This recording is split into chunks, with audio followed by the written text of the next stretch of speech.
going on, everybody? This is your guy, Humble Warrior Eli. First and foremost, Happy New Year to everyone. Oh boy, I know it's gonna happen. Give me 1 second. I had to mute that. Apologize for that. But first and foremost, Happy New Year to everyone. I'm excited for this podcast. This is a 7-week series on what is purpose. I got my guy over here, Tonka. Now, Tonka, me and we're way back from, I actually met Tonka last year at a paintball event that I came to in Canada. And that was the first time meeting this man, but he already knew who I was from the podcast, from the paintball community. And he loved the fact that I was, in his presence. I was at the event. And so, man, it was exciting just talking to you for the first time there. But, it seemed like when we got into that conversation, that I already knew you and you already knew me. Yeah, we bonded quite easily. It was a really seamless thing, actually. Yeah. Yeah. Actually, I was actually surprised that you were coming down. I didn't expect you to come down, but when I saw you, I was like, I got to meet this guy. So I introduced myself. You ran with my team, and it was awesome. When we had this bond that was really, really quick. So it was outstanding. Yeah. And the crazy part is, a lot of people don't know this, but I was supposed to be on a red team, but when you asked me to join blue, I say, you know what? Why not, man? I don't mind at all. I don't mind going to the opposite team to help them out, to motivate and give guys confidence. And the funny part is, well, not really funny, but the blessed part is that those guys were strong. They were a good team. They definitely were a good team. We had an uphill battle, that's for sure, man. That was for sure. So, I'm excited, man, to have you back on my podcast, even though we did a podcast for the paintball, but to have you on the Humble Warrior Worthy podcast is amazing, man. A lot of people don't know about this channel, but this is the channel where I talk about experiences, testimonies, and really just overall life situations, that people go through on a daily basis. Yeah, listen, thank you so much for allowing me to be a guest. I really, really appreciate it. And yes, sir. I hope the information that I share, my experience and stuff will really help your audience. So thank you so much. Oh, yeah. Which, we're going to go ahead and get started. And because I have so many questions and really just so many things to talk about and to touch base on. So let's get started, Tonka. Yeah, let's do it. Yeah. So the first question, well, what is purpose? When you hear the word purpose, what comes to your mind? That's a great question. Purpose, I'm a firm believer of that. I think purpose gives you a goal in life, a direction in life, a focus in life. I think all too often people don't have focus, and when they don't have focus, they're just kind of going through life almost aimlessly. And I think if you have focus and you have purpose, when you meet and encounter obstacles, because listen, you know what? Nothing in life is seamless. Nothing in life runs smooth. We're going to have these bumps in our roads as we go through our world, whatever road we travel on to reach our purpose or reach our goal, right? Yeah. But when you have focus and when you have purpose, these what seemingly seems like mountains become little anthills. They come little bumps in the road. And that, I think, is what we need in life. And that just allows us to get to where we want to be. And not only that, but I guess you could say it takes us to a level of self-actualization, right? That high, that pyramid, it takes us to the top of that pyramid. It allows us to get to where we need to, so we can, have this sense of accomplishment, I suppose. Yeah. So that's what purpose is to me. Okay. I actually like that too, because, not only did you break down what your perspective is and purpose, but purpose. I'm a true believer that purpose is one of the best and deepest things in this whole entire world. Knowing your purpose, doing your purpose, and even the question that always seems to happen, what is your purpose, or what is purpose? We're always questioned about purpose, because that's the number one thing in the world. Like, for example, and I'll give you movies, superhero movies. Like, what's my favorite superhero? I'm gonna say Batman. Okay, yeah. Let's use Batman for example. Like I remember first time watching Batman Begin as a young kid. Just seeing Bruce Wayne. He had to struggle with his life. He was known for a rich boy billionaire. Father and mother, owned the company, and everything. Right? They built a foundation. They were doing things for the city. Got killed by a stranger. In the alleyway. And so as he got older, he had a struggle with like his purpose. Like, man, what am I here for? I don't want to be this rich dude. So what am I here for? Like my mom and dad stood for something, but what am I here for? And it's crazy. He would come across different people. He would come across people who was homeless, people in prison, even Ra's al Ghul and his ex gang member clan. I remember coming across them, and they gave him purpose. Like they said, "Hey, join us, and we'll give you purpose." But he knew that what their mindset and their goal wasn't purpose. It was actually a delusion. It was evil. They wanted to kill the whole Gotham. Yeah. And so, he fought his way and everything back to Gotham and realized that, man, he needed to protect the people there and stop the crime there. So it's like seeing that, it's like he went through all three phases. What is purpose? How do I know that's purpose? And I love my purpose, and that goes for any superhero in any movie, that people always have to go through things in order to find it, That's right. That's a very good point for two reasons. Number one, you can be misdirected, like they say, you are a product of 5 people you hang out the most. Show me the people that you hang out your most. Show me your best friends. I'll show you your future, right? You've heard that a million times, right? Oh, yeah. You have to make sure you align yourself with those people that have the proper direction and ones that, are on the right path, right?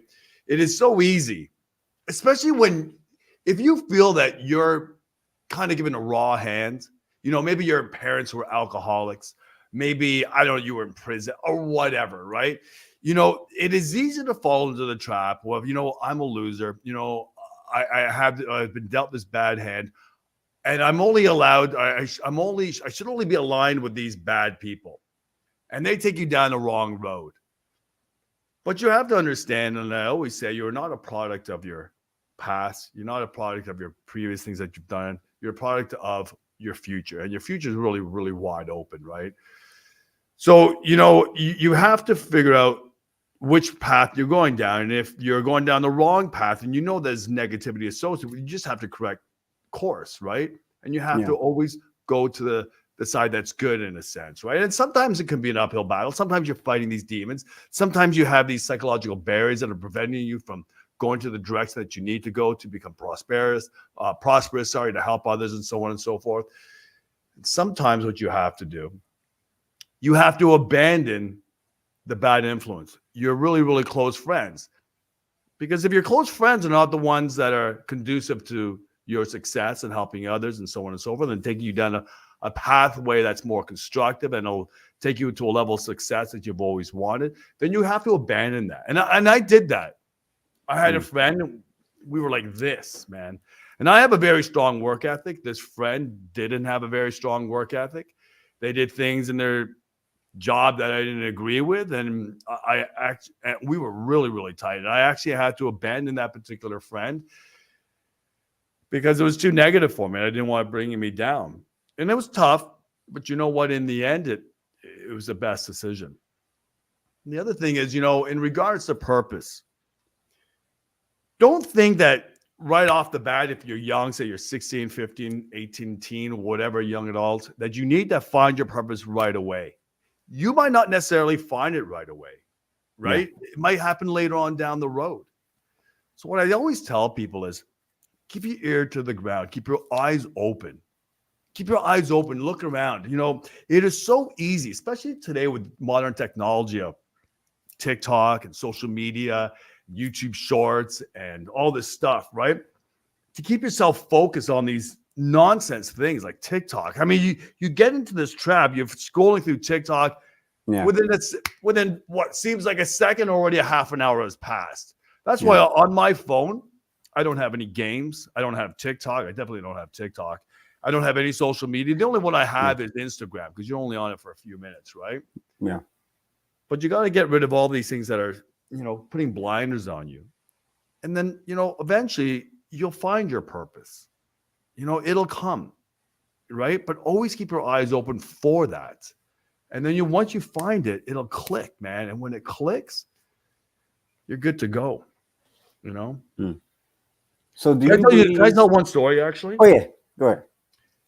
I got a million stories, but so when I went to university, I had 2 degrees. I initially majored in economics, right? And then I switched. I majored in psychology, and I got a degree in psychology and sociology. And I was going to get into marketing and advertising. But when I got into university, my first year I became a peer counselor. I took the course. I became a peer counselor from my first year to my last year. I had an honors degree, so it was like 4 years, right?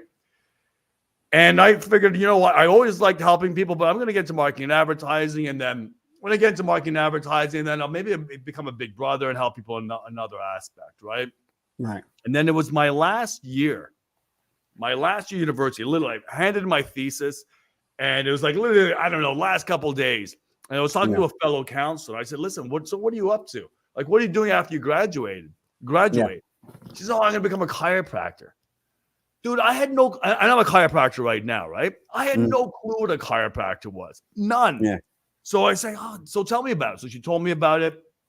And it's like, that sounds pretty cool, man. So I looked into it. I researched it. I went to the schools. I went to the lectures. I interviewed doctors, students, graduating doctors of chiropractic. I looked at the educational and the amount of education versus the earning potential and the ratio between the two. I said, okay, I'm going to become a chiropractor.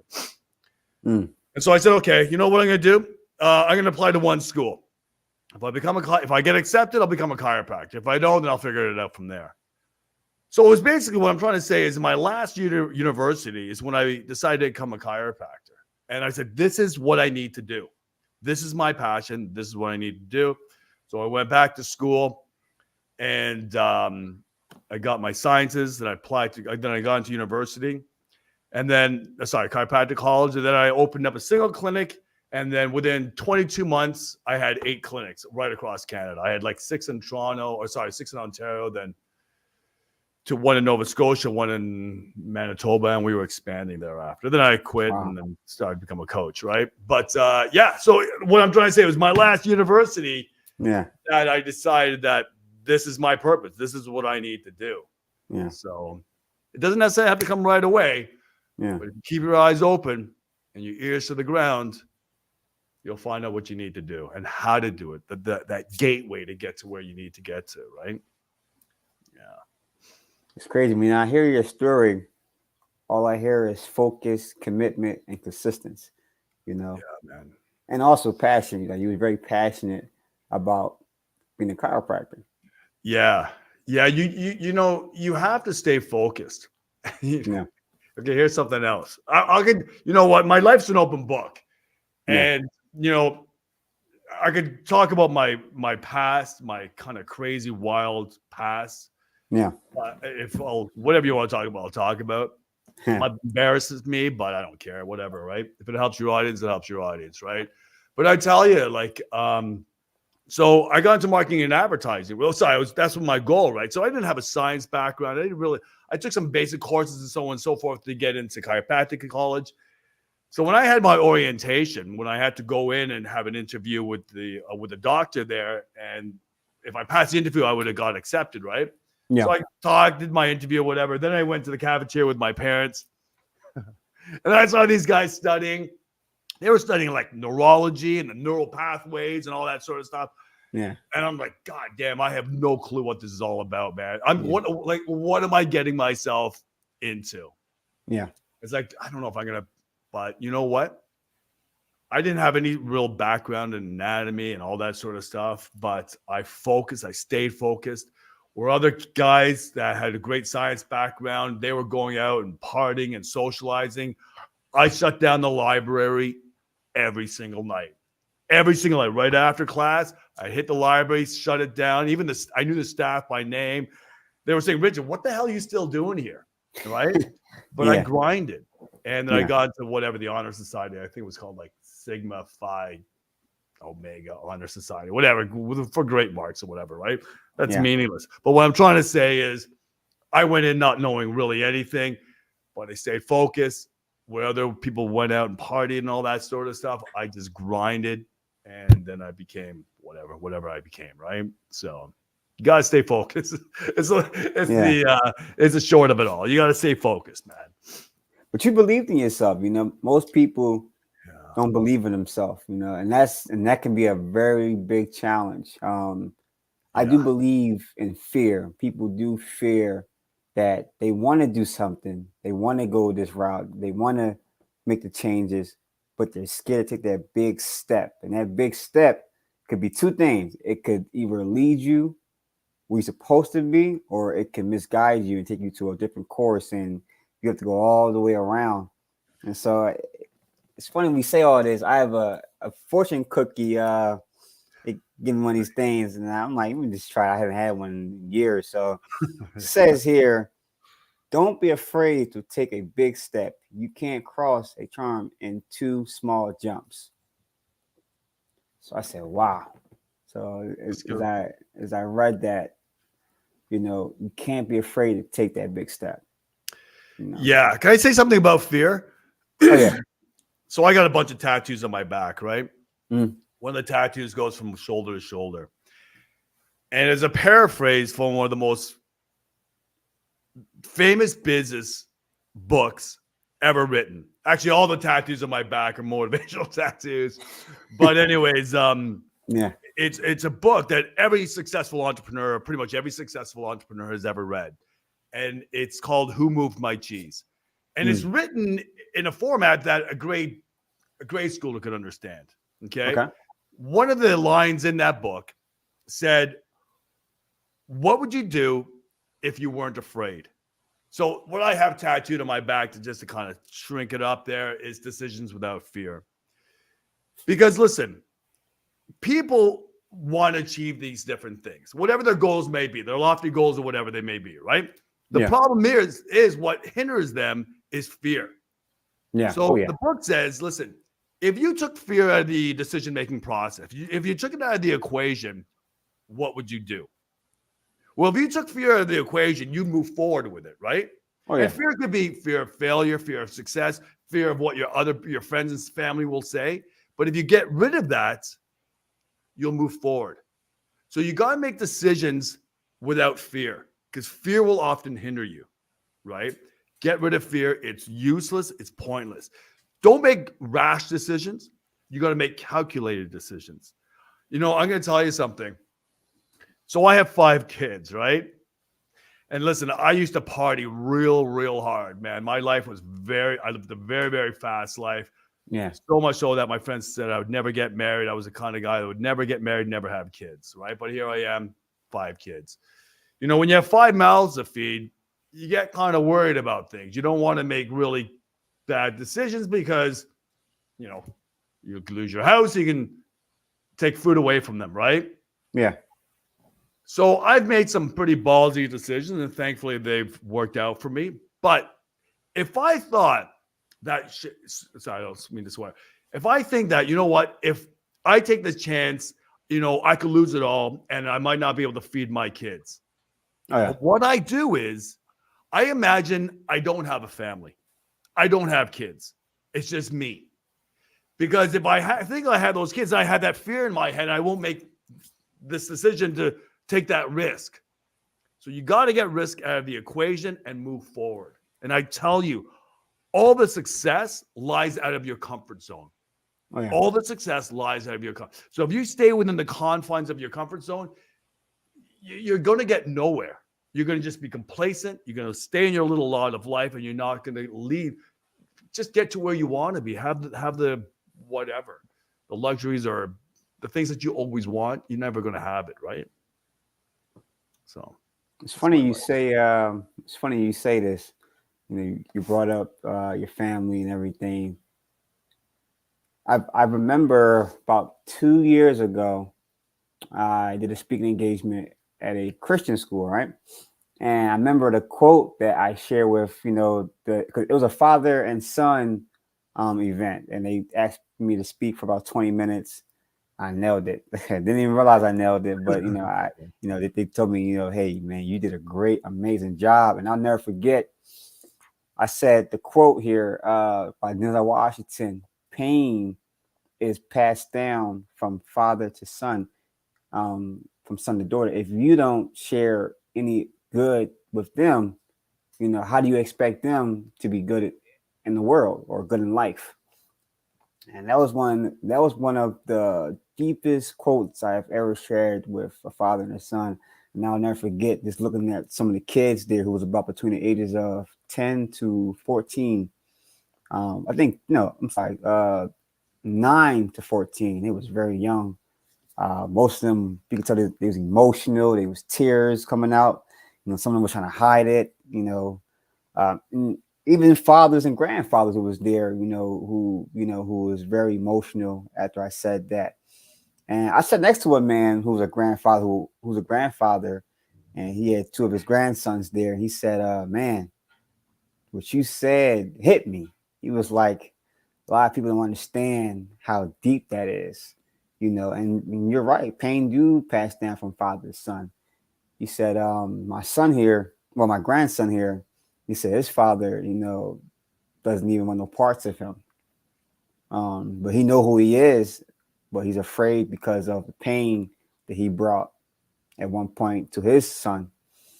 And father and son had their situation and stuff, and it's like a generational curse all over again, repeating itself. And so the grandfather has to be the one to not really break it, but to at least try to help the grandson break that generational curse at one point in his life. But man, that was one of the deepest things I've ever told anyone, and just hearing that from someone was amazing. It was very deep, and I respect every person who I come across.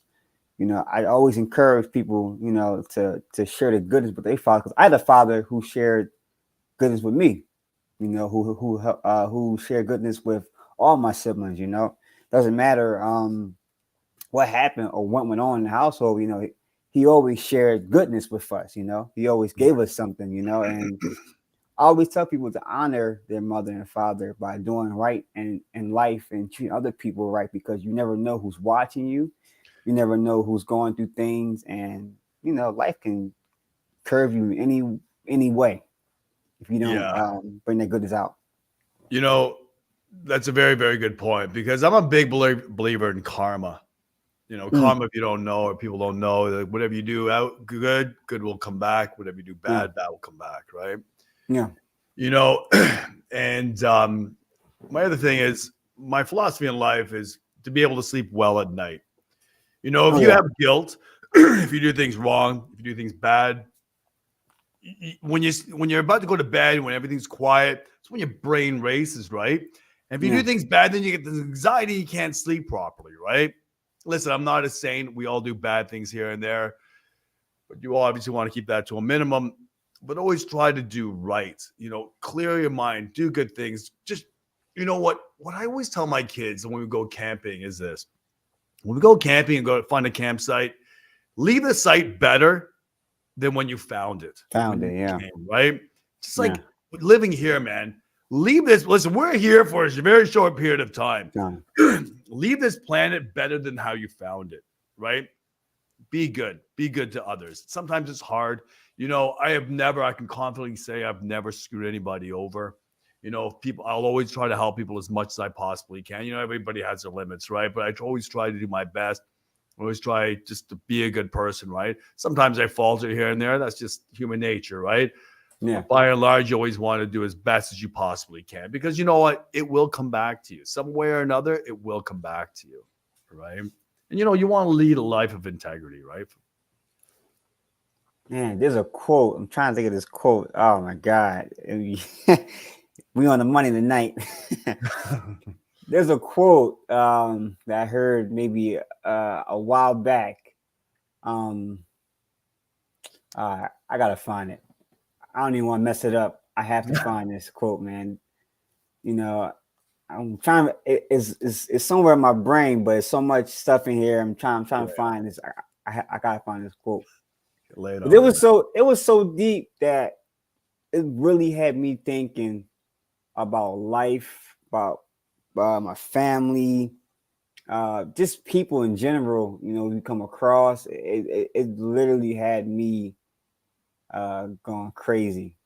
Well, I wouldn't say going crazy, but it really had me thinking about a lot. Where is it at? I gotta find this quote. Yeah. You know, while you're Gotta finding find it. that, you find it? No, Okay. not yet. You I'm still know, looking. listen, I'll tell everybody this, and this is how I live my life. I truly think that life is a game. That's all it is. It's a game, like Monopoly, right? You're just Yeah. going around the board over and over again, right? Oh yeah. So you have your second chances, you have your third chances. You know, sometimes when you play Monopoly, you land on that, what's that property, Baltic Avenue or whatever it is, like just ghetto property. You can give up. You can just live your life. Okay, you know what? That's life. I'm just stuck to be poor, whatever the case may be. You go around it again, bam, you hit Right. Baltic Avenue or whatever.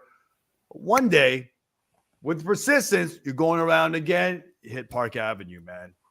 You strike it rich. It's persistence that just carries you through and gives you what you need to get to. You can't give up. It's Yeah. okay to struggle. You know, in my gym, I have a gym at home. In my gym, my daughter drew this thing, and she said, you know, on the pictures, it's okay to struggle. It's not okay to give up. And I look at that all the time I work out, man, all the time. It's okay to struggle, but it's not okay to give up. You Yeah. know, you are going to be faced with struggles, but you just got to understand it's just that's what it is. It's just a game. It's just a little obstacle. You got to keep pushing through. Never give up, man. Because when you give up, you never win. You never, ever win. It's okay to change directions, but never give up, right? Yeah. Life is full of wisdom, man. Life is definitely full of wisdom. Life is your best teacher. I do believe life is your best teacher, and I found that quote too, and I remember it now. Lay it on me, Uh, man. you are born looking like your mother and your father, but you die looking like your decision. Nice, Yeah, buddy. That's yeah, brilliant. that's That's what it brilliant. was. You were born looking like your mother and your father, but you die looking like your decision. And the reason why I brought this quote up is because it was many times over where I look like my mother, right? But I share my father's spirit, and a lot of times I look like him. But when you go through the challenges of life, and you will go through challenges of life all the time, you know, it will either make you or break you. And most people it break, you know. Yeah. So as it breaks you, can you see yourself still remaining and looking the same? Or do you feel like you age more than your looks? Or do your looks age more than your actual body?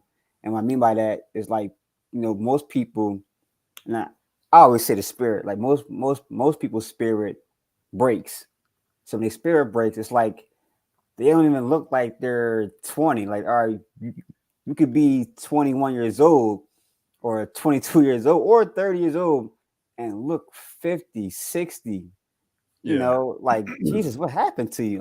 Like did life suck you in that much? You Yeah. know, and I see it all the time in people, you know, I see it all the time. And I always get this impression of me when people come up to me and say, hey, you look good, like for your age.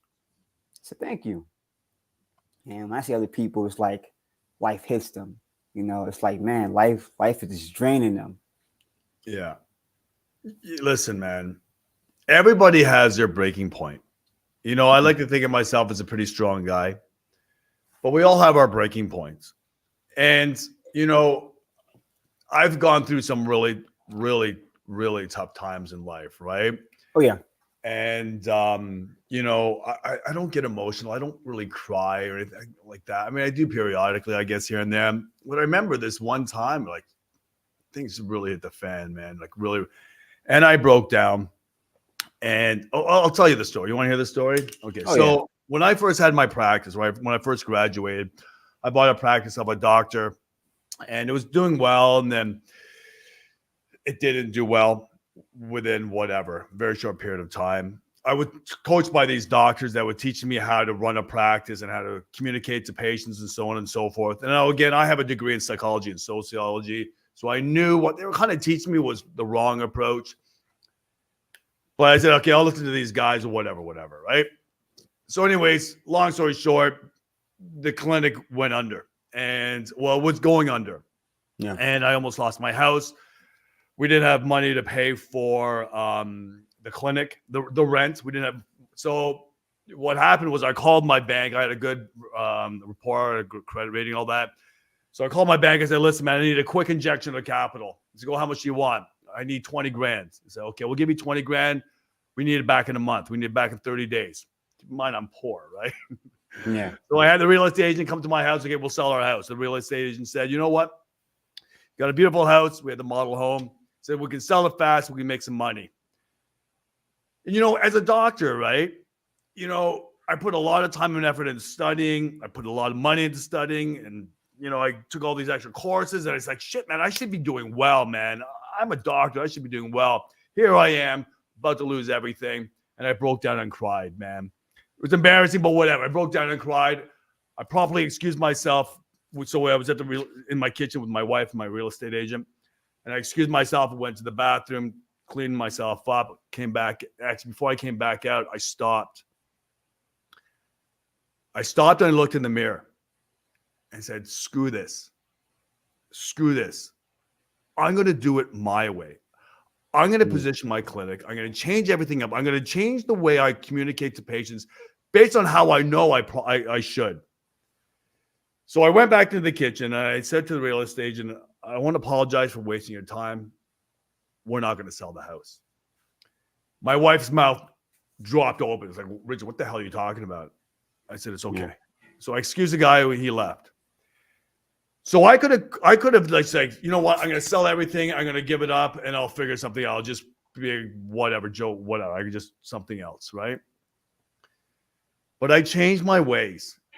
I persevered. And like I said, basically what happened, I went from a single clinic where I nearly went bankrupt to owning 8 clinics in 22 months, less than 2 years. So what I'm trying to say is this. Things may hit the fan. You may hit all these bumps, all these negative things thrown at you. But you can struggle, but you can't give up. You will find a way. You got to stay focused. Do what you believe is right, and everything will open up. Yeah. It will. I promise you, man. I promise you. Things will open up for you. You could either crumble or stay strong, stay focused. Do it for yourself. Do it for your family. Do it for your future family. Just stay focused and you'll get to where you want to get to, man. It'll happen. I was going to ask you that question too. Like, what was your biggest challenge, when using that field, being a chiropractor and everything? You kind of already said the answer, but things do happen.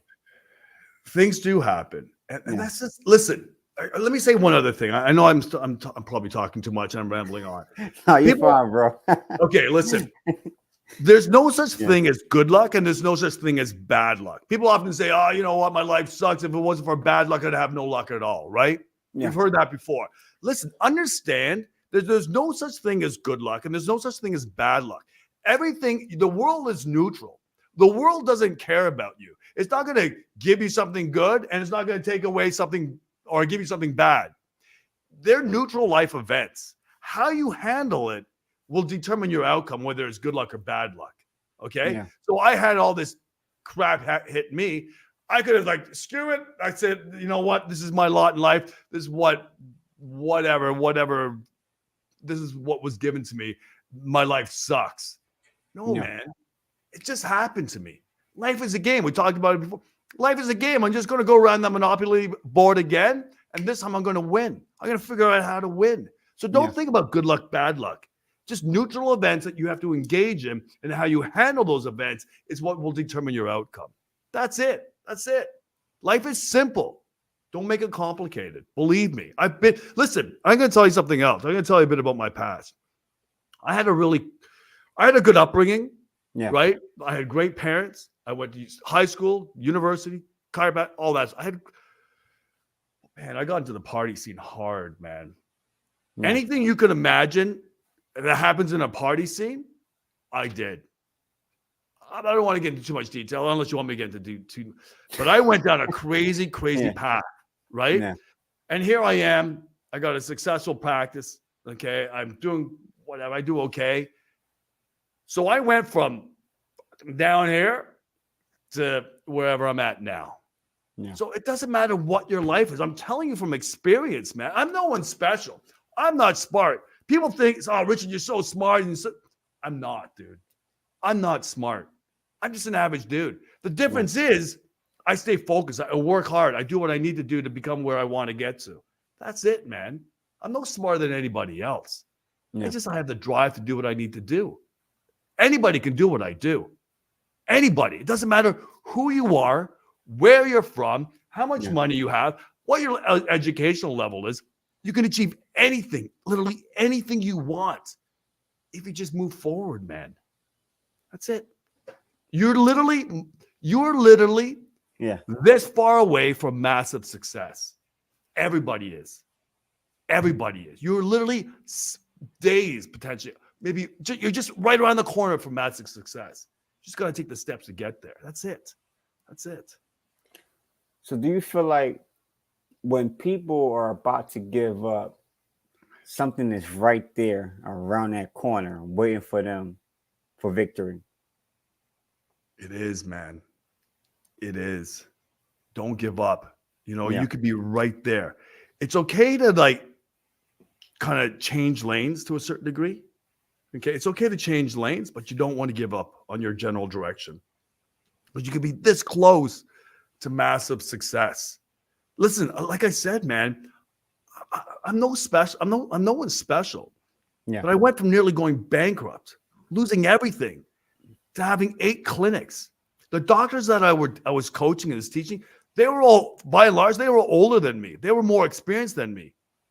I just had the knowledge. I just discovered it or created kind of the formula, I guess you could say, for success. And that's what I taught my doctors. And again, these guys were more experienced than I was. I don't know, a couple of years into practice. I don't even know now. It's so long ago. But I was new. It was relatively fresh. Yeah. Right. I almost lost my business right off the gate. Right. But that's just life, man. It's just life. Wow, Tonka, that's a tough story right there, man. Can't even lie. Being a chiropractor is a lot. I had like over $100,000 in loan. Plus, the clinic that I bought into was $100,000. So I was looking at $200,000 in debt, plus my house. Yeah. Dude, man, I had so much debt, man. Yeah. But you got to stay positive. You can't just wallow in your issues. You have a little cry fest, get it out. That's healthy. 5 minutes later, that's it. Throw in the garbage, move on. Get that crying out of the way, that self-pity out of the way. It's okay to have it for a few minutes. Move on, man. That's it. So do you believe in this? Do you believe if you was given a chance, one chance, would you go back in time and change the results, the outcome, and the circumstances? Hell no, dude. No way, man. I would not change anything in my life. I always tell my kids, I lived a great life. I've done some crazy things. I've traveled all around, all over the place, partied hard, did some crazy things, had some amazing friends, had some sketchy friends, had some sketchy experiences. And here I am, man. I don't regret anything because everything is a learning stage, a learning phase, right? Everything takes you to the next level. The question is are you going to be stuck in that rut? Are you going to be stuck in that rut where you're not able to go to the next level? Are you hanging out with people that are just bring you down like crabs in the bucket? You've heard that term, right? Yeah, crabs in the bucket. Yeah. You have all these crabs in this bucket. One dude is trying to get out, but all the other crabs are pulling you back in, right? Yeah. Crabs in the bucket. Are those your friends? Yeah. They are. Get rid of them. They're useless. absolutely useless. And I'll tell you one other thing. Can I say one other thing? Am I Go rambling ahead. on too much? My closest friends, my brothers, okay, I've known for 30 years. I am the only one that graduated high school and got whatever degrees I got. All of my friends, my 3 closest friends, never graduated high school. 2 of them went to jail. One for armed robbery, one, one for a relatively big grow up operation, right? But they're my friends. Yeah. They're loyal to me. They've seen my ups and downs. They never judge me. I never judge them. So what I'm trying to say is just because you have some friends that are not, and they're all successful now. Let me just say this. They're all successful and they're doing well. So what I'm trying to say is, like I said earlier, show me your 5 closest friends. I'll show you your future. There's always exceptions. Yeah. Now, I always tell people you want to hang out with people that are better than you, right? But some of you might not have friends that are better than you. So what do you do in that case? What I was doing and what I've always done is I've always read books of people who are successful. Nowadays, you have YouTube and you have podcasts. You know, there's a lot of YouTubers that are very, very like people that are very, very successful. Not YouTubers that are successful, but just their life story and what they've gone through. They teach you how to become successful and stuff like that. You know, a great podcast is Entrepreneurs on Fire by John Lee Dumas. Okay. We'll talk about all these wealthy, successful entrepreneurs that start off right down here, but with perseverance and all that became up here. So if you don't have friends that are going to motivate you to become successful, go to other sources. They'll be your inspiration. And in following them and being diligent and being committed to listening to their podcast and staying motivated, you'll be amazed at what you'll be able to achieve.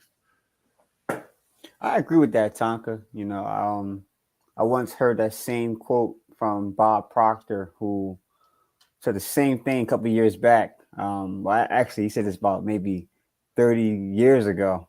You know, I wasn't even born, but but it was one of the deepest things he had said. You know, watching his old videos, because his whole concept was, who are you? You know, who are you? Like, yeah, you know your first and last name. Yeah, you have a career or you're in school, but who are you? And I never forget someone told me that a few years back.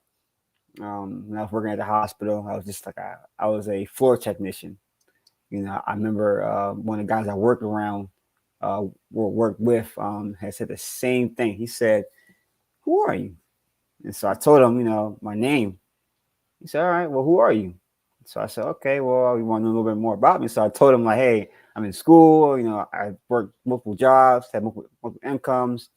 You know, my ultimate plan and goal is to have a career, make some great money, you know, have a family, whatever, you know, get married, stuff like that. He was like, oh, that sounds good, but who are you? And then it just dawned on me. So, you know, I told him, I said, I don't know who I am. I don't know who I am at all. So he said, when you see me, it might be a couple years from now, you will know who you are by then and come back and tell me who you are.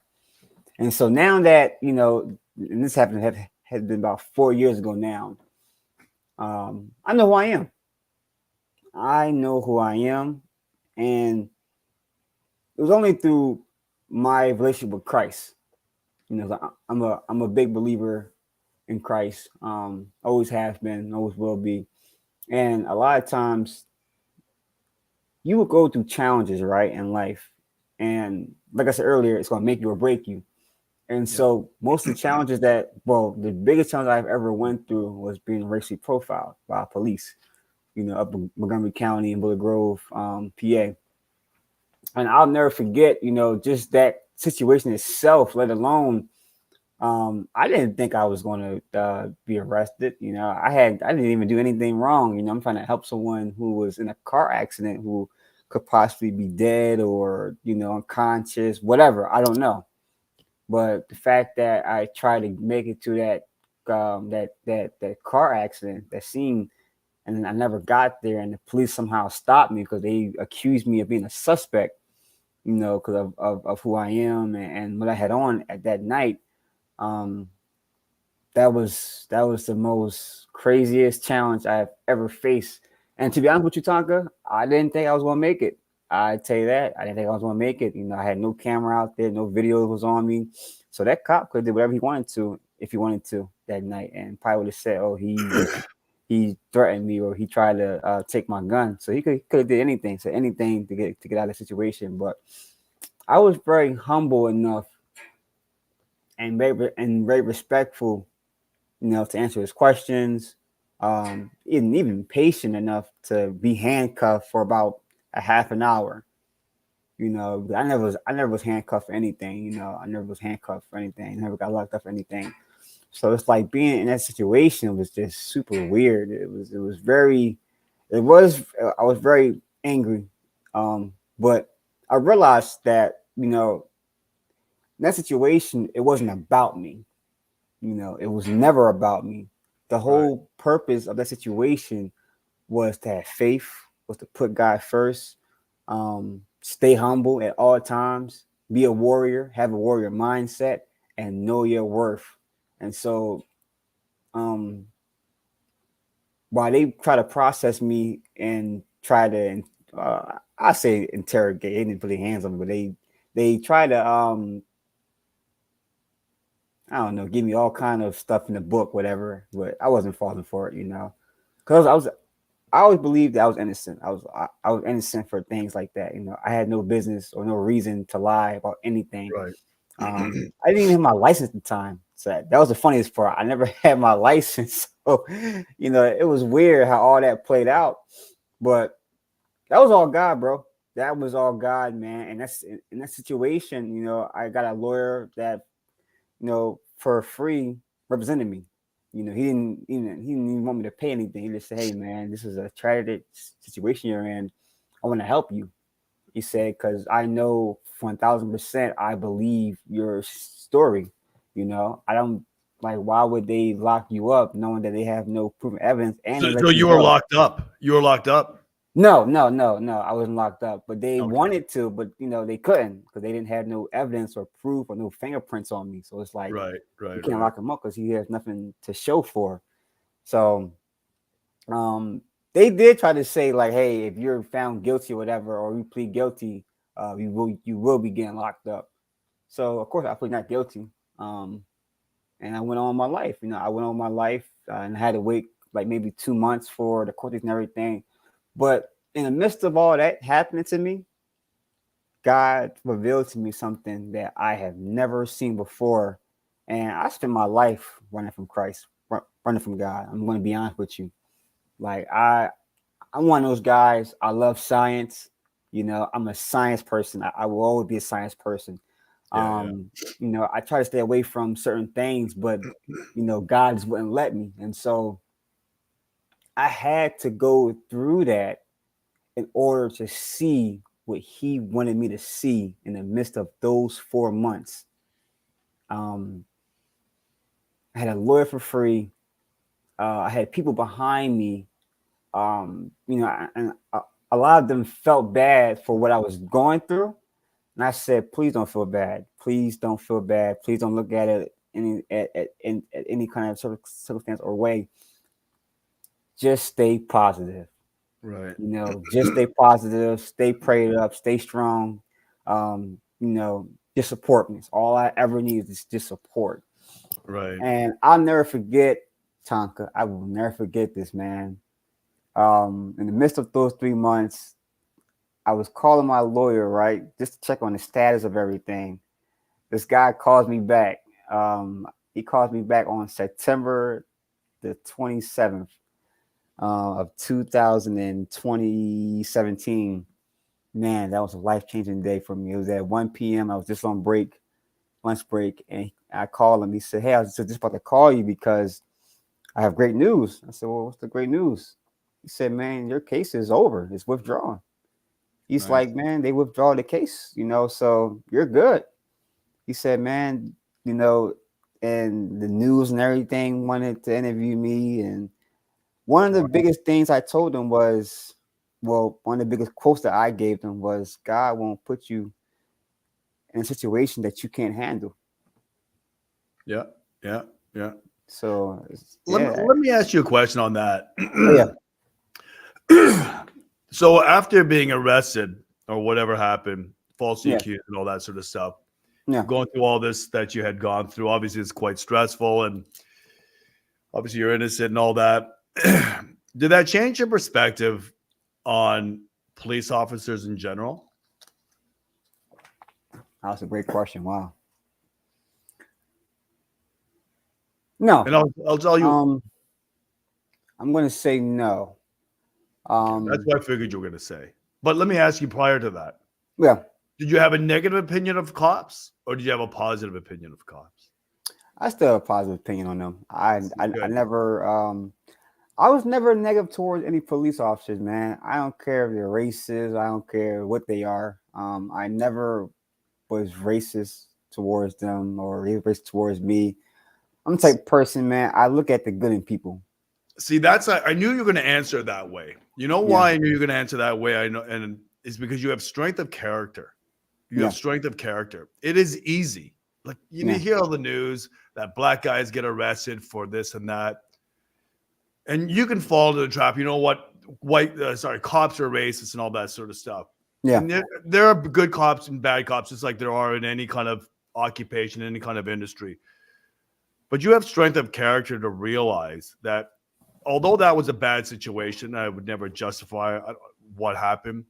But you have strength of character to realize that maybe had just been a bad cop and that all cops not like that. So it's what I'm trying to say, and I don't only just relate it to police and whatever interactions with that. Yeah. But that goes with anything in life.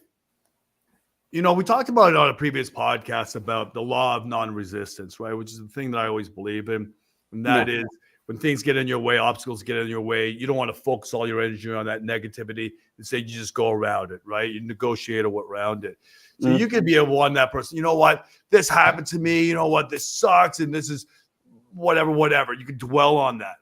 Yeah. But strength of character shows that you get past that, you move on, and you become successful or go to wherever you need to go to. So all too often, I think people dwell on all the negativity, whereas you, just like all successful people, they don't dwell on it. They move forward and negotiate around these obstacles. So good on you. I knew that's the answer that you would give. Yeah. And I wish more people would be like that. Just in general, with any kind of obstacles that are faced, any kind of negative, circumstance that they're faced with, right? Yeah. Good for you. Good for you. I just never believed that, man, because I wasn't raised to hate anyone. You know, I wasn't raised to be racist towards no one. Exactly. I grew up, being around whites, Jewish, Chinese, everyone. I grew up around a lot of people, so it's like, my first best friend was a Russian. To this day, we're still best friends. I literally text this guy all the time, like, "Hey, what's up, bro? How you been?" Or "Happy New Year." Like, right on, man. Listen, man. Yeah, I'm gonna say, like, you look in the media right now and all this social media stuff, and they're saying that racism is so prevalent and everybody's racist and this and that and this and that. I know you're a black guy. I'm a white guy. Yeah. But when we interact, I just think like this is just another buddy of mine. Yeah. That's how everybody is by and large. Yeah, you're gonna have these people that are racist here and that'll never go away. That's always gonna be a function of society, just a component of society, but it's actually a small component. But just like you said, you have this Russian dude. Yeah. He's your best friend. You don't see him, this is my white buddy. No, this is my buddy. And that's how it is.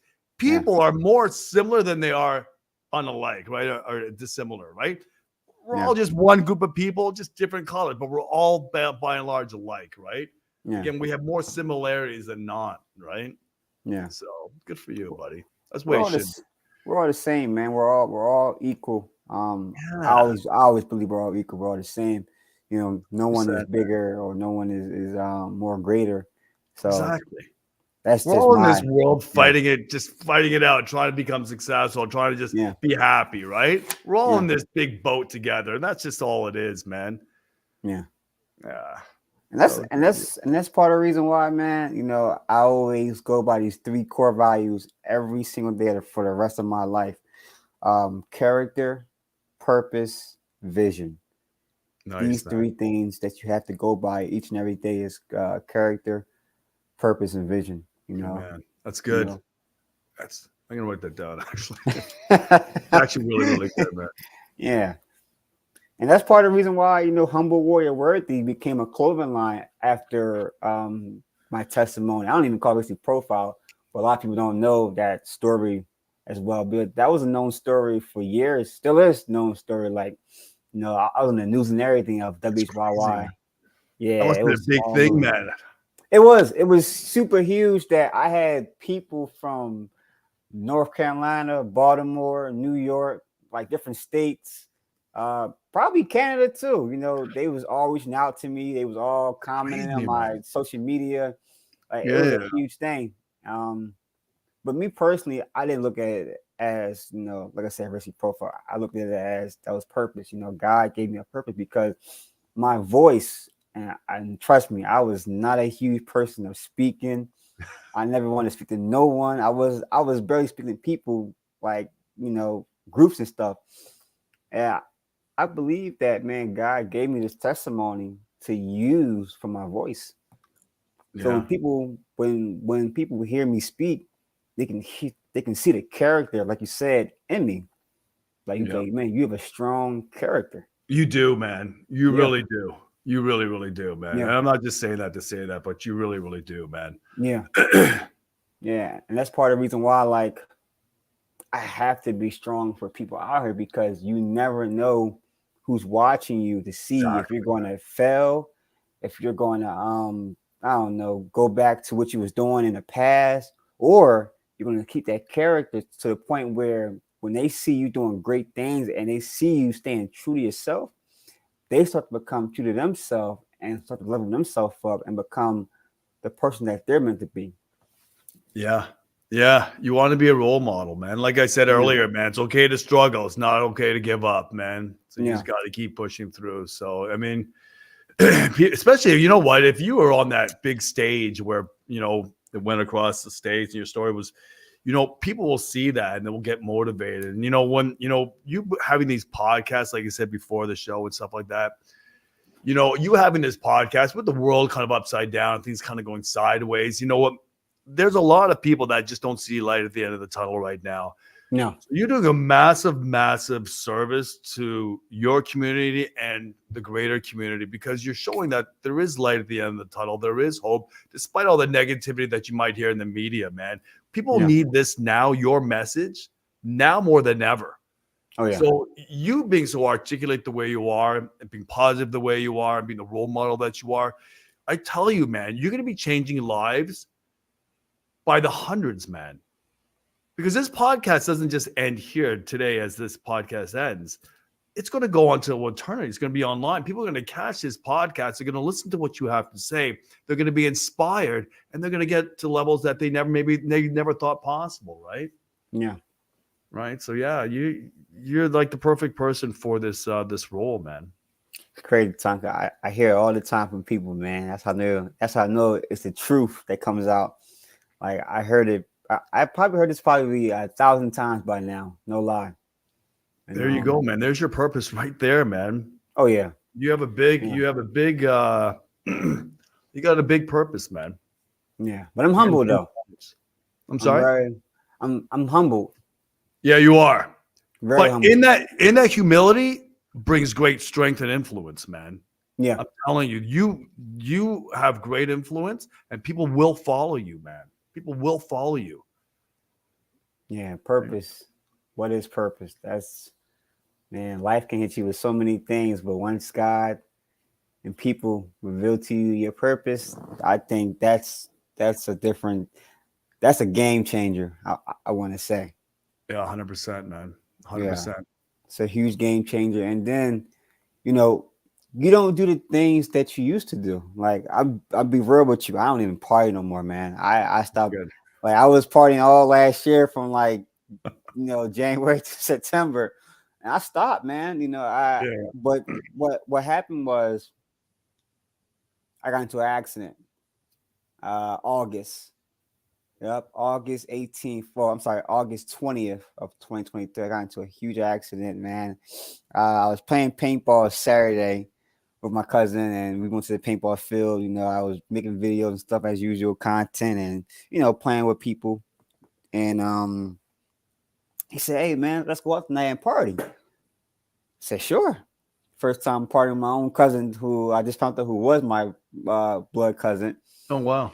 And man, we went out, we had drinks, man. We was in there having a blast, till like 2:30, at night. Right on. And I think I threw up and everything inside, man. I had to clean myself up. Well, it wasn't on me, it was on the floor, but I cleaned myself up and everything. Yeah. It was crazy, man. It was like we was a party. Everyone was coming up towards us. We were a party. Right on. And I was leaving out, man. I was fine. I felt like I was fine driving. I was on my way home, and man, I was tired. I was like, man, I'm tired. And then realized that I dozed off behind the wheel, and I hit a parked car, on the street, man. And people thought I was dead. No way. Yeah, people thought I was dead. Like, they said, man, you was out for a couple of minutes. Like, we thought you was dead. Like the way you looked and everything. And wow. they were surprised to see me wake up, open my eyes, and yeah, I hit my head and everything. Airbag came out. My whole front was torn up. My body was pretty fine. I did feel it, that the same night as I went to bed. But all I could remember was, man, like, how did all of this happen to me? And my body just broke down. My mental broke down. I was very emotionally that time. Everything went downhill. Everything went downhill. Relationships went downhill. Everything went downhill. Money went downhill. Everything, man. It was like I didn't know what to do at this point. Yeah. But I think what kept me was my character, man. I think my character kept me the most. Good man. I took it one day at a time. First thing I ever did was get back to running. Get back in shape. Yeah. 'Cause I didn't have insurance at the time. Now I do, thank God. But I didn't have insurance at the time. And I say, what? Instead of going to the chiropractor or to the hospital, let me work out. So I worked out. I went jogging. I would, wake up at like 5 a.m. faithfully for at least Monday to Friday. Every morning I would wake up. I would go for a jog at the college just down the street from my house.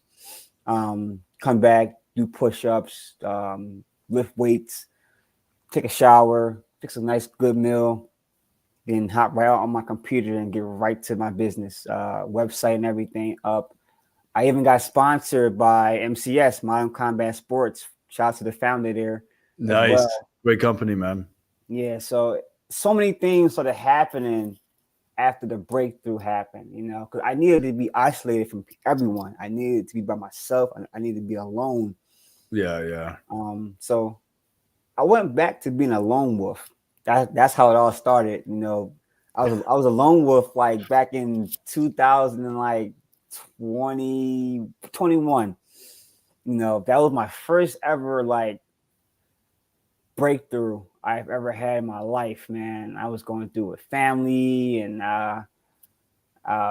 people I was dealing with. I had to get into a motel for like 2 weeks until I got my apartment. But in the midst of everything I was going through, that storm, I realized, like, man, it's not about me. It's about where God's going to take me. Because I know I'm going somewhere, but, it's all about listening. Like, just be quiet, be silent, and listen to his voice, And when you hear his voice, like, he's trying to take you somewhere. And so I felt in my spirit, I'm going here, I'm going there. And you know what? I was, I didn't play in a paintball team or nothing. I decided to start a podcast. Shout out to Tango, who put me on the podcast. Yeah. And I wanted to hear other people's voices. you know, because people always come to me and be like, man, like I'm going through this, I'm going through that, like I'm going through a therapy session, or I just can't, like I'm going through life, you know, people was losing marriages, getting divorced. Yeah. A lot was happening, man. A lot was happening, you know, in 2021 and 2022. And I made it a commitment to start a podcast, you Nice. know, and to be the voice for them.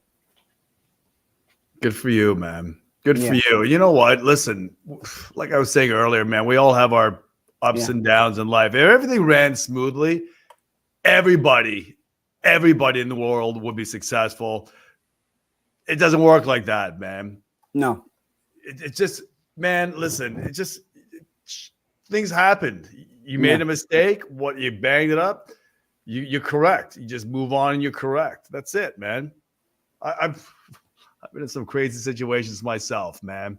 Yeah.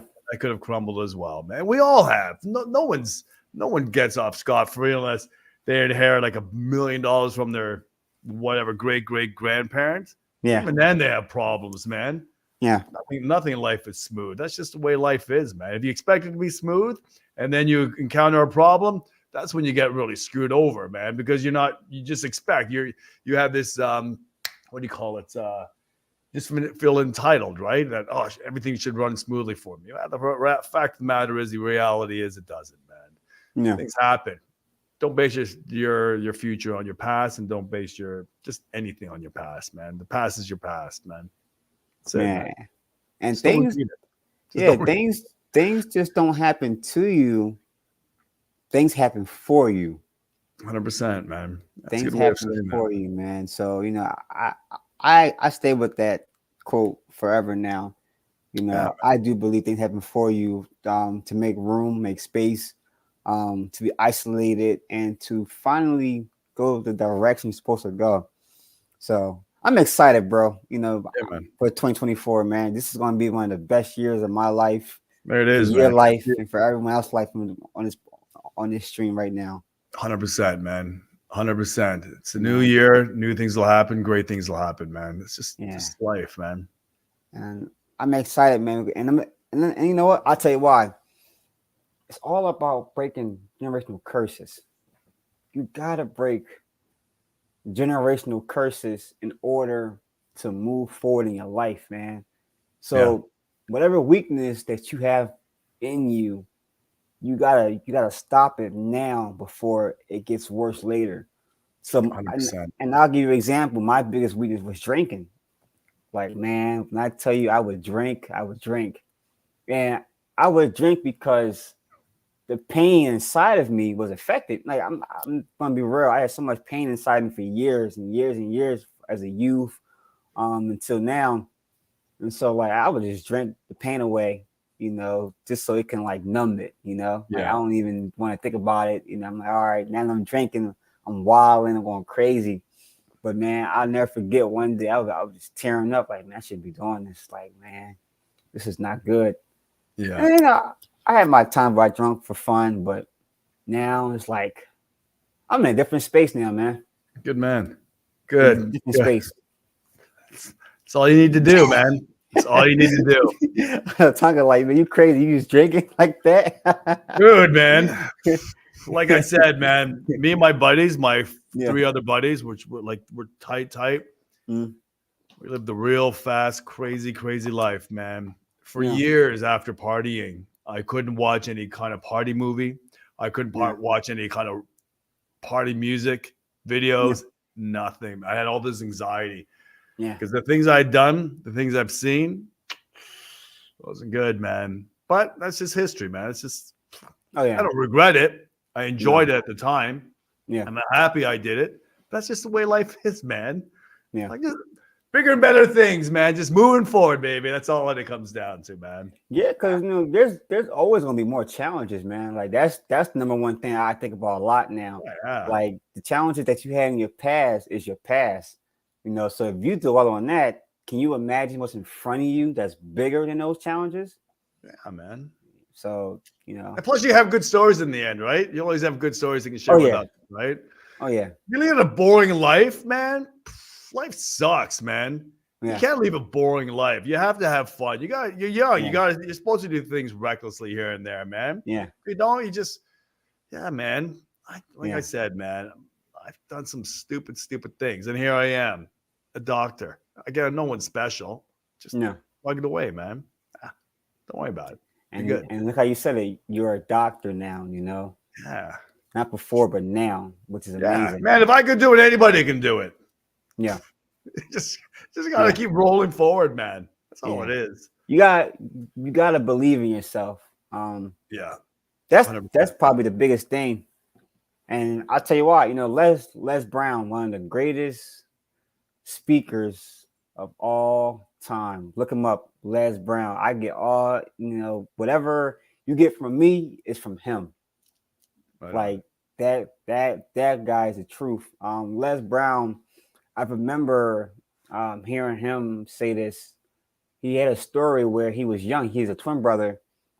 His twin brother was smarter than him. And so everyone in his classes or in his grade called Les Brown the dumb twin, and his brother is the smart twin. And I'll never forget, he's in the class and the teacher was right there, and he was in front of class trying to read his paper, and he couldn't read it. And all the kids was laughing at him. They said he's a dumb twin. And so Les Brown said, he's Les Brown said, yeah, he's right. Like, I am the dumb twin. The teacher got behind his desk and said, don't ever say that. He said, someone's opinion of you don't have to become your reality. Exactly. Whew. Man, that was the chills. When he said that, Les Brown life changed forever. And because I feel like when someone tell you something, you believe that's like what they say is real. It's just like somebody call you a bum or call you a cornball. Like, you're gonna believe you're a bum. You're gonna believe that you can't do what you want. Yeah. But their opinion of you can't become your reality.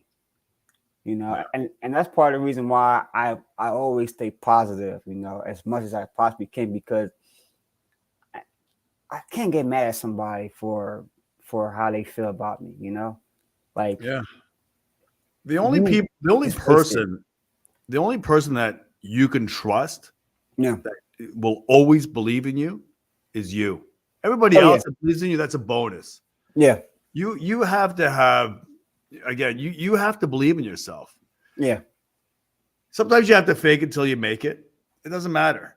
You just got to believe in yourself. And once you do things that maybe fall out of your comfort zone, you're going to realize that, what you were worried about yesterday, it was actually easy when you did it today. Yeah. It's always the case, man. It's always the case. Everything is easier than you think. You have all these sleepless nights thinking, whatever, say on a Monday, you got to do something. And then when the Monday comes and you actually have to do it, it's like, man, this is easy. What the hell was I worried about? It's always like that. It's funny. I used to do a lot of lecturing, right? I used to travel around North America lecturing to doctors and so on and so forth, right? I used to have big crowds, small crowds, it doesn't matter, right? Actually, I'm much more comfortable lecturing in front of a massive crowd than a small crowd of like 10 people. But anyways, doesn't matter. So anyways, I'd always have a certain degree of, certain degree of anxiety and nervousness. But I was like, oh man, I don't want to do this. I don't want to do this. I got a lecture for like an hour. I don't want to do this. But it's like, I always used to say, excuse my language, I used to say, fuck it, let's do it. As soon as I said that, as soon as I said it, I just go up on stage and I start lecturing. And then I got up on stage and I realized, you know what, this is easy. So all this anxiety I had backstage, when I actually got in front of all these people, it was actually really, really easy. And actually turned out to be really, really fun. I love lecturing, right? So you just got to realize that the things that you worried about yesterday was actually very, very easy when it comes to doing it today. Yeah. Right? So don't sweat it. Don't sweat it too much, man. Yeah. There's always a way. But you know what? That's actually to me, that's a privilege when you have a chance to speak in front of people, because you're changing someone's perspective, someone's life. Yeah. And you're also giving them I don't want to say hope, but direction. You Well, know, hope too, man. Hope yeah. too. I Listen, try not to say hope. I try to use the word faith a lot. You know, hope was a word I used when I was younger, but as you get older, you know, I start using some like something bigger than that. yeah. But Hey, man. that's just my perspective. Hey, yeah. You know, Yeah. it is. It's like I said, like that's why I think this podcast is such a great podcast because Yeah. you're changing people's lives, right? You know, Yeah. when I used to do a lot of lecturing and coaching other practitioners and stuff like that, my typical client base when I coached were people that were struggling, you know, and I did give them hope because I said, listen, my system, the way I whatever deal with patients, patient flow, accounts, management, all that sort of stuff, patient acquisition was really, really simple, right? And when you teach them Yeah. these ways, they see hope, they see light at the end of the tunnel, they see like a lifestyle that they can actually attain, and then they go forth, right? And they're going with a positive attitude, like, shit, I got it, man. I'm gonna do okay finally. Again, we have your ups, I have my ups and downs. Down. Yeah. That's just the way it is, right? Right. Like a few months ago, I had a really bad down, whatever, stressed out a bit, persevered, and here we are. We're good to go again. That's just life, man. It's just life.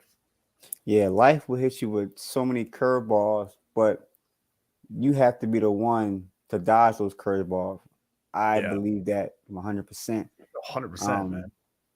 And because you're given a chance, some people believe that when you get when you hit with a curveball, that it's meant to hit you. No, when the curveball come your way, you have an option and a chance to dodge that or to back up. Me personally, I want to dodge it, Yeah, and I'll give you a great example. You know, being in relationships with people, let's say friendships, like you have a chance.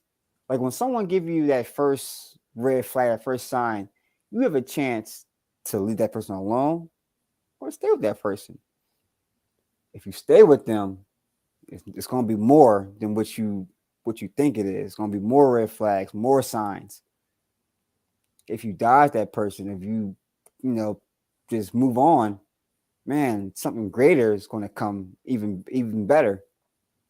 But that's just my preference because I was always taught at a very young age, you know, follow your heart, believe in your spirit, know who you are, know your worth, know the thing that you want yeah. in a person. Don't just go and look for anything, you know. And man, I took the long route instead of the short route. But we all been there, you know. We all been there, and It happens, man. yeah. Well, You know, I have there's nothing wrong with that. go ahead, sorry. I have a daughter, Mm. and I tell her, I go, listen, your job is not to fix anybody. If you're dating someone, right? Yeah, You're not here to fix someone.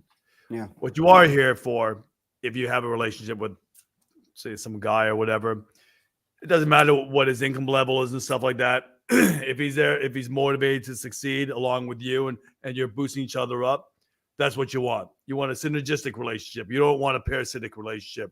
yeah, You don't want to hang out and go, oh, you know what? This guy, he's just misunderstood. He's got great potential.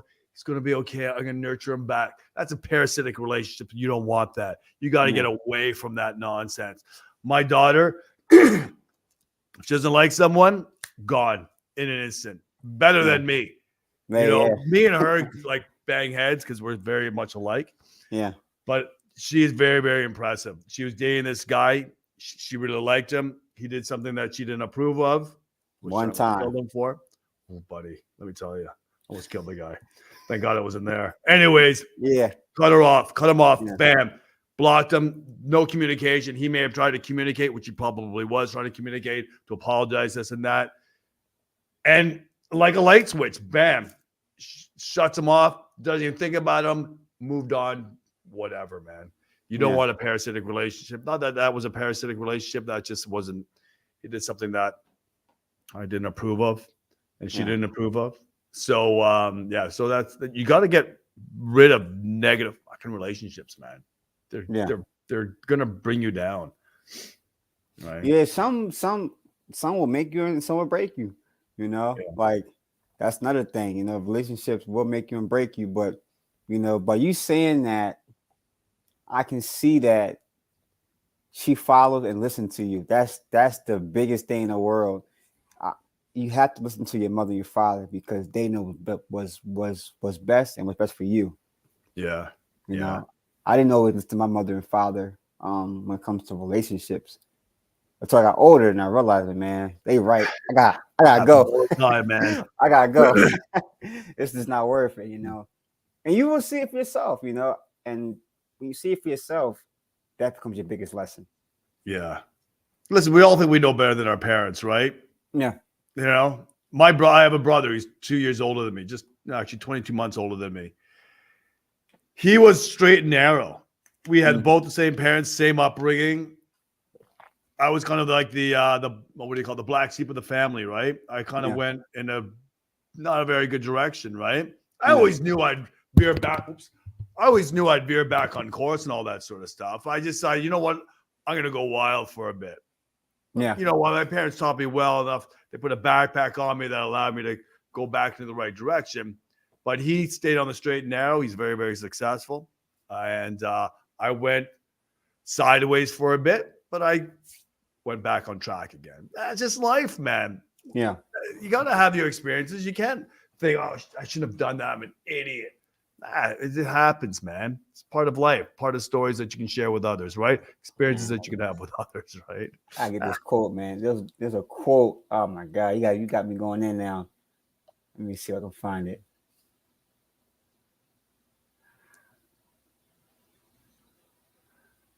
That's it. You're gonna have that blank wall in your behind you there, just full of quotes. That's what you got to That do. see, and I've been meaning to do that. I just haven't got a chance to write them out. Got to get one of those I crickets remember printing. the quote goes like this: "How do you know what you're used to?" No, I gotta read it myself. Okay. I don't even want to mess it up. You know, because you mess up quotes, man, you'd be like, "Oh, it's not what that's not what I meant to say," or it was more to it. I know Yeah, there's not more to it. Here it is.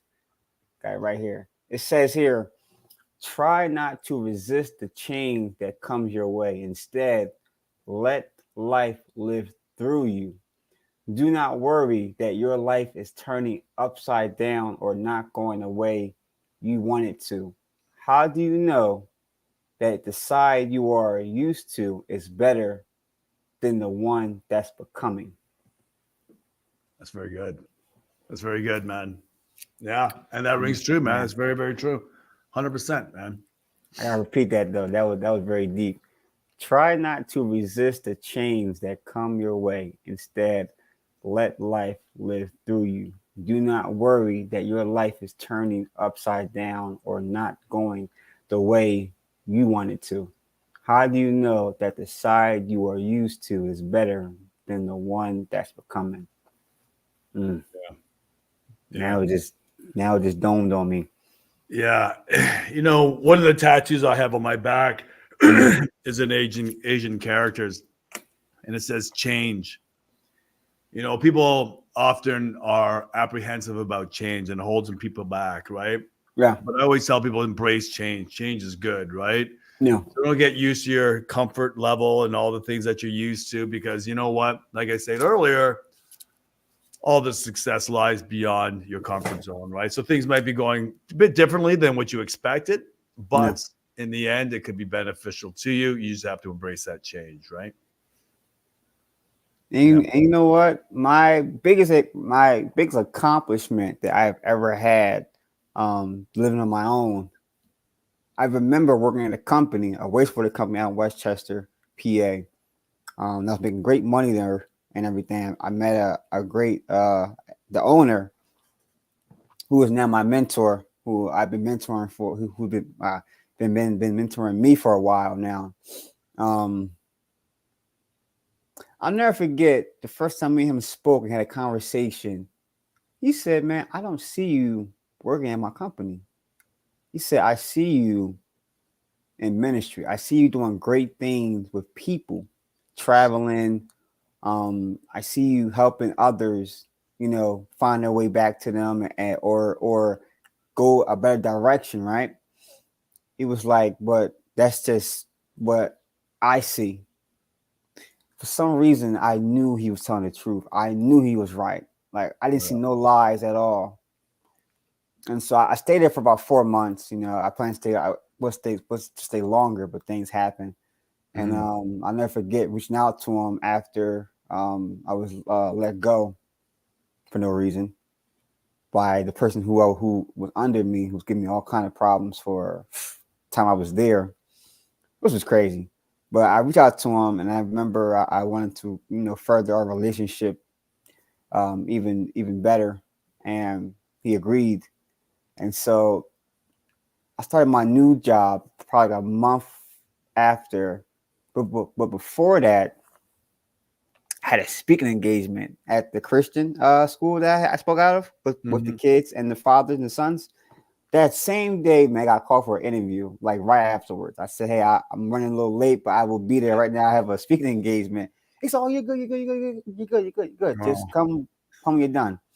So they didn't even care what time I got there because they were going to hire me anyway. I had a great resume and everything. Nice. But that quote that I said is like, it reminds me of when I was speaking, like, how do you know what you're used to is better than what's to become? Yeah. And it's like I was used to where I was at because I was making great money, making more money. Then it's like where I was going was even more. Yeah. And now look where I'm at. I'm an entrepreneur. Like I do podcasts. I have my own clothing line. I still do like from time to time coaching, as in mentoring or motivational speaking. Good. There you I'm go. also looking into my nonprofit, who I just got a couple months ago. I'm looking to partner with different schools, different school districts, soon colleges. Connect with different colleges and their communities. And all this is like coming apart now. It's like, man, I didn't see myself doing this a year ago or 2 years ago. Yeah. Now the podcast with the Prophet and Humble Warriors, like combined, it's like, man, look where all this is playing. Like I didn't know that I was going to get to this point. Right. That quote right there just hits me every time. Well, that's the cool thing about life, right? You never know where it's going to take you. You never know where it's going to take you. You just got to be open. Like I was saying right from the beginning of the podcast, right? Keep your eyes open, keep your ears to the ground, man. Don't walk around with blinders on. Look around for opportunities because opportunities will present. But if you're looking at TikTok, those opportunities will fly by you. Someone else will grab and move on and take where you should have been, right? So do you believe in taking every opportunity that comes your way? No. Okay. What I do suggest is analyze the situation. Because listen, I think it was John Lee Dumas from Entrepreneurs on Fire that said this. If you say yes to something, you say no to everything else. Again, if you say yes to something, you say no to everything else, right? Yeah. So you have to make sure that if you're going to say yes to something, you got to make sure that it's the right thing to say yes to. So analyze it, figure it out. If it makes sense and it's a good calculated risk, move forward with it. I have a practice here, right? And it does pretty decently. And people want to, I've had people message me saying they want to open up a franchise with me for me to teach them this and that. I said, forget it, man. And I could make more money, but it's more headaches, right? Yeah. Dealing with, and it's like, forget it. I don't want to take this opportunity, even though, on paper, it could be really good, at least initially. And then I can go sideways later on, right? Again, I had my franchises of 8 clinics. I don't want to do that anymore. So take the opportunities that's presented to you that gives you the best opportunity. Because again, you say yes to one thing, you say no to everything else, right? So, do you believe in the quote by Biggie Small, more money, more problems?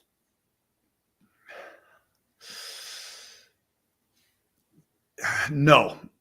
I'll tell you why. Okay. money does bring you happiness. Yeah.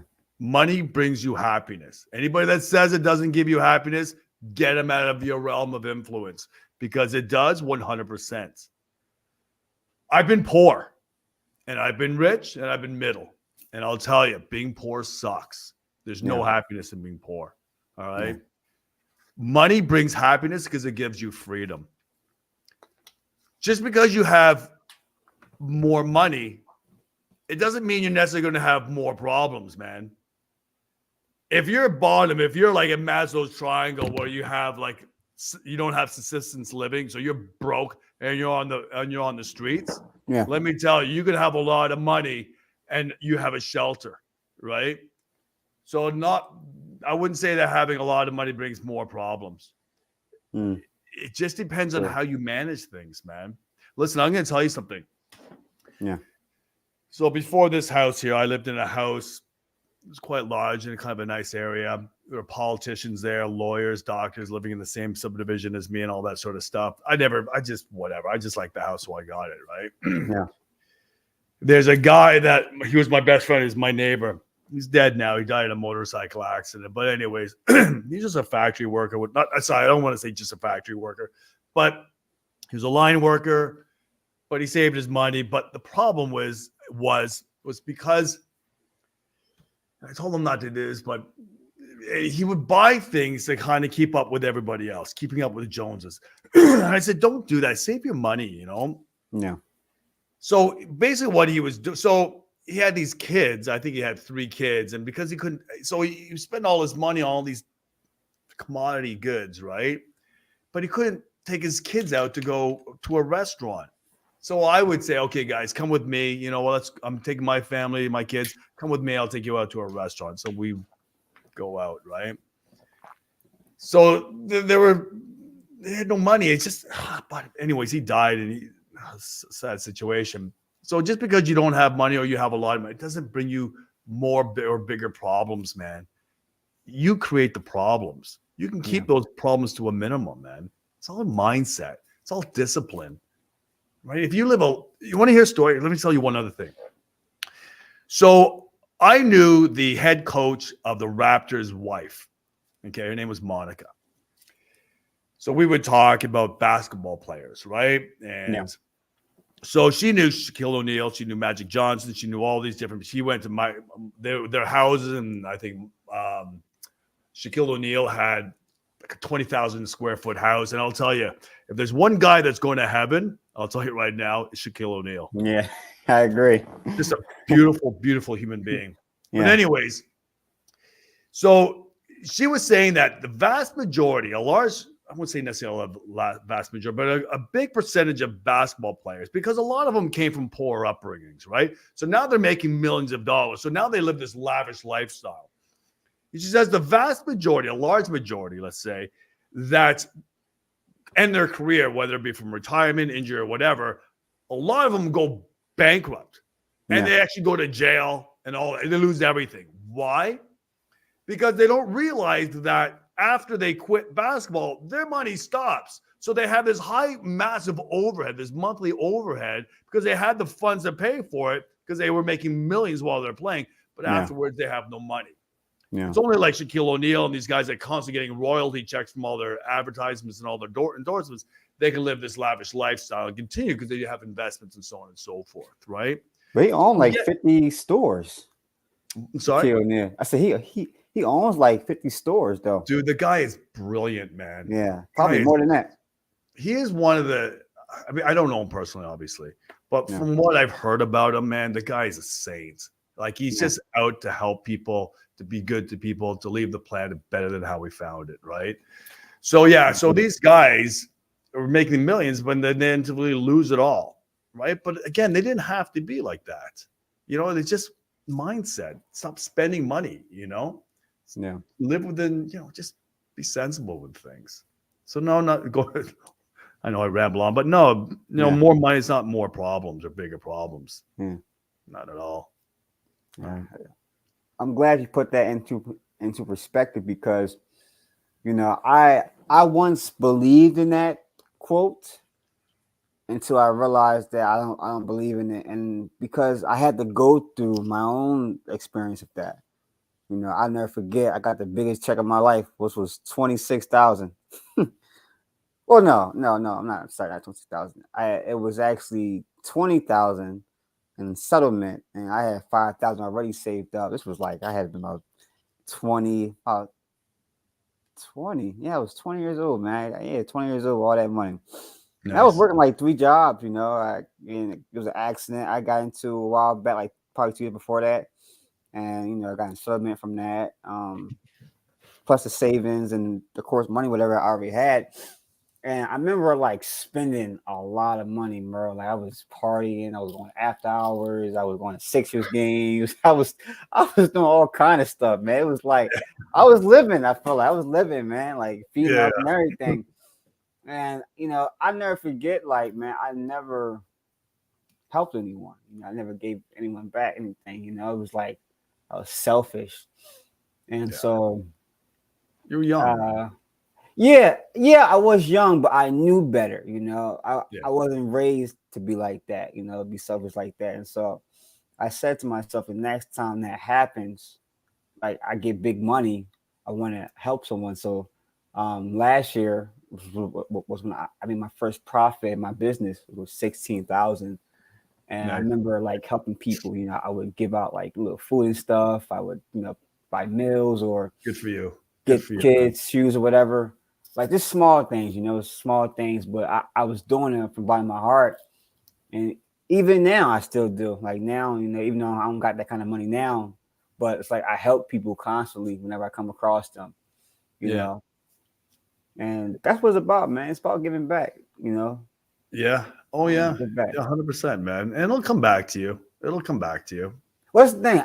I never really wish for anything back. You know, I just like doing things.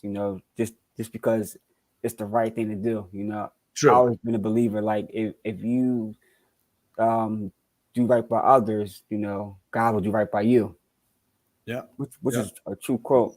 So that's why I love being positive, man. You have to be. It's the only way to be. What, you can be Yeah, negative about everything? Screw that. yeah. That's You nonsense. know, That's noise, man. and I always tell young kids like, help your mom out. Help mom out. If mom is struggling with something, if mom is having a hard time with something, man, help mom out. Like I'll never forget, I was at IKEA. It's like an IKEA store down here in the US. I'm here in Canada, and it's like a furniture store and everything. Go in there, grab furniture, whatever, grab Yeah. whatever they have. And I'll never forget, it was a lady, and she was asking for help. She had a big box. It was heavy too. And she asked the cashier, like, "Hey, will somebody be out there to help me with this? Like, I need help. This is pretty heavy." And even though I saw her son after I helped her, she had an older son who was, I believe he was, wasn't himself. Pretty much was messed up from, when whatever happened to him when he was younger. And it was her and another lady.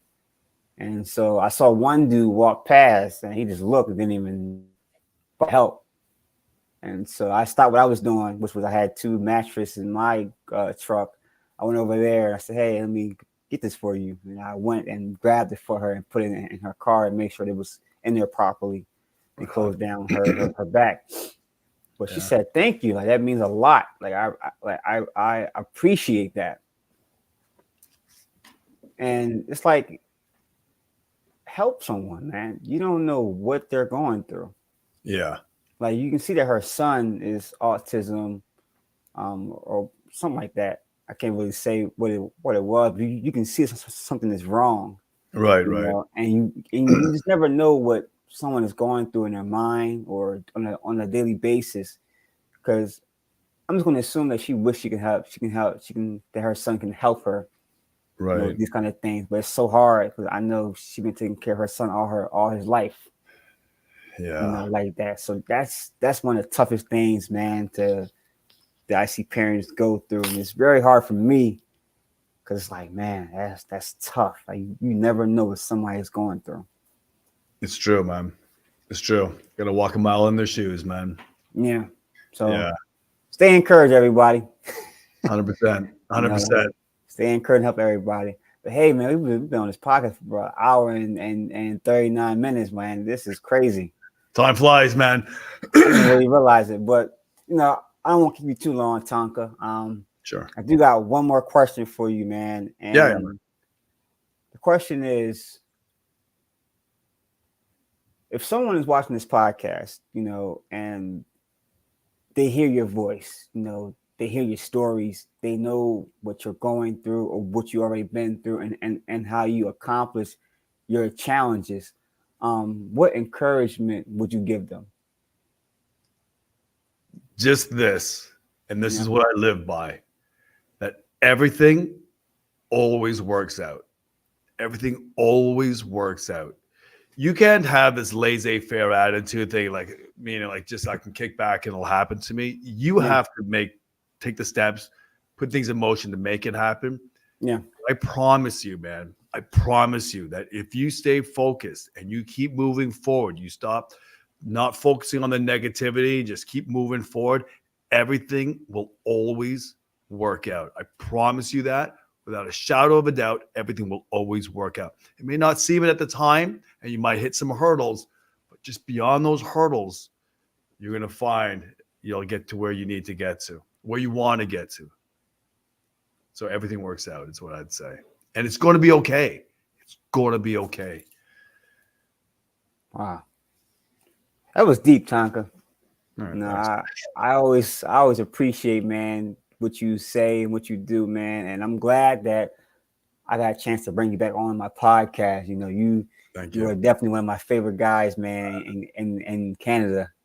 Thanks. I appreciate it, man. It's an honor to be on your podcast, man. And like I said from the beginning of the show, I hope what I say helps, inspires your audience. Yeah. And also I'm coming back out there too this year. So catch me I think in June. Is it June or May? Extraction. June.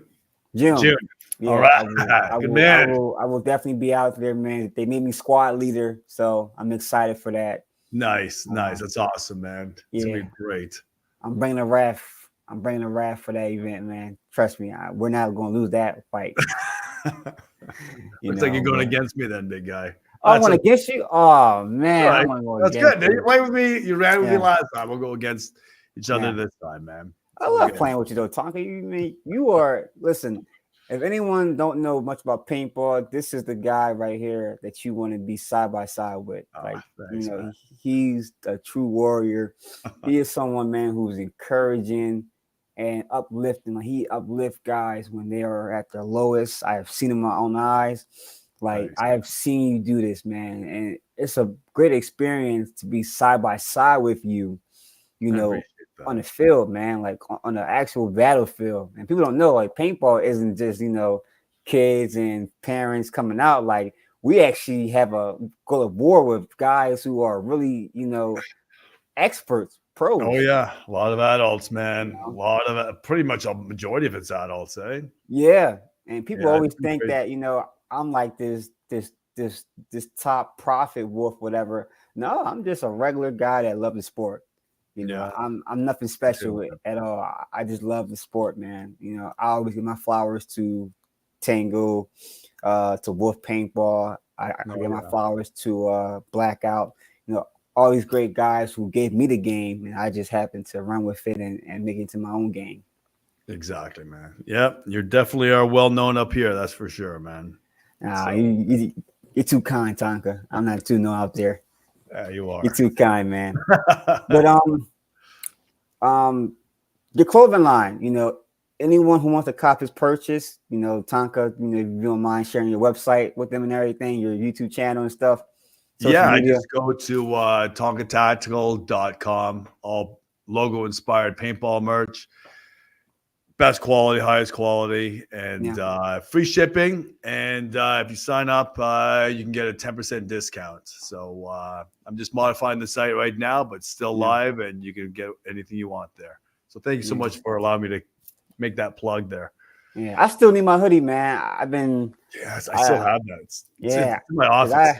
Yo, I got some crazy. I'm sorry, everyone, but I got some crazy drip right here. So much right here, but this is like the varsity jacket. I'm gonna have one for you as well, Tonka. This is the Oh, back of wow. it. This is That's the front of amazing. it, man. Little Leatherman varsity jacket right here. That is wild, dude. I Yeah, so appreciate that. Thank you. Yeah, your yeah, stuff is in my office at home, man. Oh, that's sharp, man. because I want to mail it to you, but I rather see you in person, man. I want to Yeah, see you you in know what? Come person. give it to me in June, man. Come give it to Yeah, me in June. I'm gonna have a whole set for you, so don't worry about anything. A whole sweatsuit, varsity jacket, shirts, everything, man. Wow. I'm gonna hook Thanks, man. I you up. appreciate it. That's really You nice. That's know, really kind of you, man. yeah. And everyone, thanks for watching this podcast. Next Friday will be the next podcast. Same thing. What is purpose? And I'm gonna have some other speakers on there, guests on there. So stay tuned for more that's happening. Also, Humble Warrior Worthy clothing line is out now. You can visit the website, which is humble-warrior-worthy.com. If you can't find it, shoot me an email, which is at humblewarrior24@outlook.com. My Instagram is humblewarrior_Eli. And my Facebook is godmade_Eli. So feel free to reach out. Feel free to hit me up. Let me know. I got all kind of, merchandise from my clothing line. I also help I also help other people as well with their website and their clothing line. So feel free to reach out to me. But man, thanks for tuning in. Don't forget these 4 things: like, subscribe, comment, and share. Please do that now. Let's keep this podcast going. And Tonka, thank you so much, man, for this podcast. You are an amazing brother. I love you, brother in arms, man. I can't wait to see you in June, and let's keep it going, bro. You bet. Thank you so much. I really, really appreciate it, man. Until next time, buddy. Till next time, everybody. Take care. Peace.